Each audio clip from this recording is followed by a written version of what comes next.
Good morning, everybody. Today is September 3rd. Today will be an A day, so make sure you're following your A day schedule.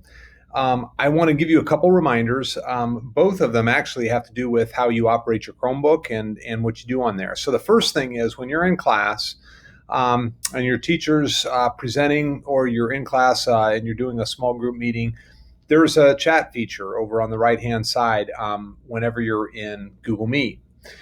The chat feature is not like you're texting, okay? So you are very informal when you text a buddy or a friend. You can, say your hair looks nice. You can, talk on the chat if you're texting somebody very informally. When you're on the chat in school on Google Meet, and that feature is not like texting somebody, okay? That needs to be a little bit more formal than what I've been seeing out of some students here at Middle School East. So don't make that an informal time to joke with kids or say something funny on there to get the class laughing.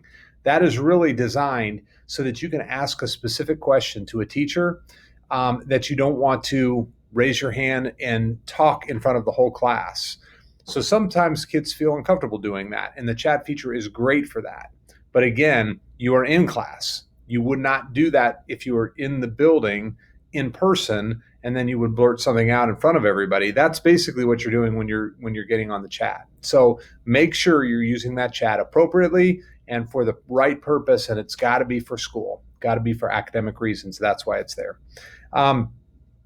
Also,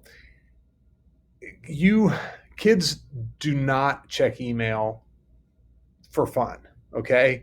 But I'm telling you, your teachers are sending things to you in your email in a lot of ways. Like if something's posted in Google Classroom, you're probably getting an email about it. If something's got a due date on it, you're probably getting an email about it. If a teacher wants to update you on something, they're probably going to send you an email or a class email. Everybody in the class gets the same email.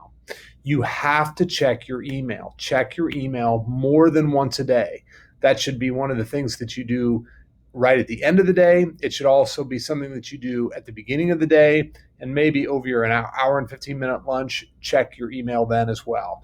And again, you don't have to respond to everything in your email, but at least you need to know what is going on in your email, and you shouldn't have an email inbox that's 600 emails long that you haven't read.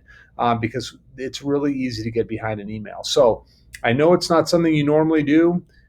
Email's not nearly as fun as Instagram. I get it, but you have to check email for school. So please start doing that, and everybody should be checking. I do have another idiom for you today.